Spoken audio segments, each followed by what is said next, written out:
Hello and welcome. My name is Joanna Kay with Screen Magazine. Today we are doing Holly Short's Hot Spots, and we will be talking about the film The Priest. And The Priest is about a suicidal priest in a lonely desert town who makes a decision that kicks into motion a series of events leading him to an unexpected discovery. Is it coincidence or miraculous? Thank you both for joining me. This is our Holly Shorts Hot Spots. So I'm happy to be speaking with the Priest team. We have our star, Patton Oswalt, and our director, Michael Vukadinovich. So it's a beautiful film. It's heartbreaking and funny at the same time. And I loved the precious moments and the precious moments figurines, all of the precious moments in this film. God. Those are my mom's. Yeah, my parents also have a shelf of them. Perfect. Wow. So let's start. Michael, what inspired you to tell this story?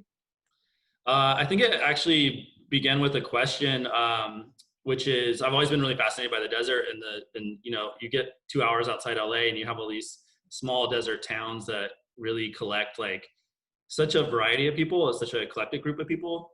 You have like the military people, you have people looking for aliens, you have people escaping, you have hippies, and they're just these great small towns, but in all of them there's always a church. And so it's just the question of like, what does it mean to be a priest or pastor in one of these churches, and how, can you feel useful when you're kind of at the edge of the world, and also who goes to those churches? So it really just began with that question, and that's where I started. Awesome. And how did you and Patton, how did you team up for this project? Well, I had written it, and I was thinking about casting it, and I'd always been a huge fan of Patton's, and I was just like, oh, I wonder who I could get for this, who would be, who would actually do it, and who would be good for it. And I was downtown Los Angeles with my friend, and we were waiting for his car to get picked out of a valet, and I looked over and there's Patton just standing next to me as I was thinking about casting the film. I didn't know that. Wow. No, you didn't tell me. Oh my God. Yeah, no, it was like, I was literally thinking, I was like, well, that's a sign, right?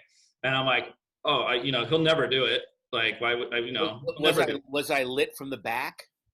Yeah, it was like he just descended from heaven. Like, it was great. We were like at the Disney Hall or something, and and I was like, oh, he'd be perfect, because it is a character that doesn't really say too much. Like a lot of the scenes, they're expressing a lot without saying much. Mm-hmm. And it's just got such an expressive face. I mean, I think he can communicate so much, both comedy-wise and exactly. That's what I was going for. I just saw it. Like I could just see him doing it, and I sent him. I thought, well, he'll never do it, but I sent him the script through his manager, I think, and 2 weeks later it came back and they're like, he's in. And then on our side, we were like, holy shit, this is incredible, and also like, oh fuck, we better figure out what we're doing.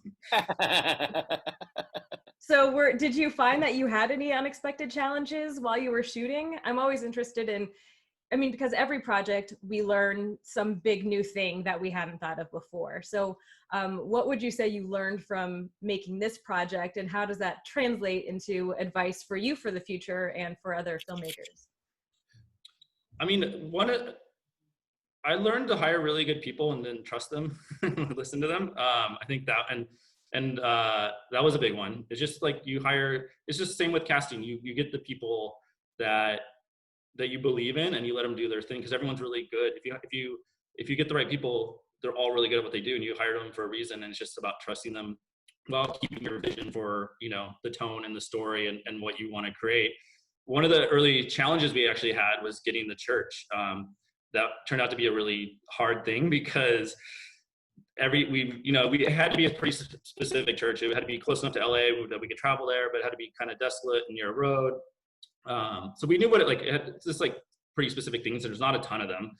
And every time we found one that we thought was great, the priest or pastor of that church would either read the script or watch Patton stand up and think we were just like way too nerdy for them. Like they just wanted. Oh God, I'm sorry. Oh wow. Oh, no, it was great. It was just so funny. We just kept running into it, and then so we finally found this church was perfect. And the pastor there was just a big film guy, used to work in the film industry, and he was just like very excited to have us there. So Oh, it it's worked out. beautiful. Oh, I did. Wow. That's wonderful. So Patton, which of your projects makes you giggle the most to this day? Oh, It doesn't have to be the most, picking yeah. favorites is awful, but one of the projects that still I makes mean, I did a series for Adult Swim called The Heart She Holler, and it's these two guys that did that show on MTV2 called Wonder Chosen, and oh it yeah. is one of the most bizarre, but there are things in that show, not just stuff that I did, but like stuff that other people did that it just makes me laugh so hard.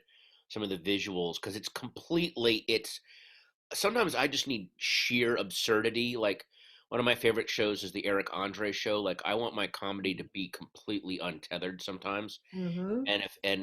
It was weird to be in a show that, even if I hadn't been in the show, it would have been the kind of show that really made me happy and would watch it and would really strike my fancy. But then to be in the middle of it and watch how they were doing it, just God, it made me laugh so hard. Still does. That's awesome. Yeah. Very cool. And I want to know if there's any plans to make The Priest into a feature. And if not, I want to know what's next for both of you. I mean, I would love to do it as a feature where it sort of follows the other, you kind of stay with the other characters a little bit longer, like who's the couple in the van and before this, and so I kind of have an idea for how that could work, and having these different perspectives of all these characters kind of traveling through this town, but being bookended by the priest story. We'll make it more about the town at large and this like a slice of the day of people going through with, oh, that's really interesting. Yeah, kind of like connected stories or something. Because and I kind of have an outline for what those could be. So yeah, I would love to do that at some point. And as far as what's next, I don't know. I have no idea right now. I feel like nobody knows. I mean, Yeah, exactly. Yeah. Wow, that's that town. What was the town we shot in again? We shot in 29 Palms area. I loved that there were so many other locations that were just gorgeous that you didn't get to use. Just that the main street of shops, there were certain ways you could shoot that. Like you're right, it's the middle of nowhere, and suddenly, wait a minute, people wake up here, people go to work here, like supplies are brought out here. There's like, how did this happen? That was really interesting. Yeah, I think there'd just be so much to explore with that location. So it'd be. Yeah. What happens if groceries don't get to the supermarket? Yeah, What yeah. happens? There's not a lot of options out there, man. No. It's a ton of possibilities. So, yeah, if anyone wants to give us a couple $1 million, we'll take it. If I had it, it'd be yours.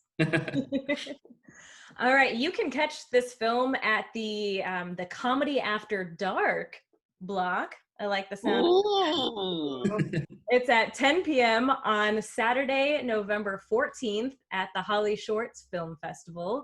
And thank you both so much for joining me. It's been such a pleasure, and time to go out and celebrate.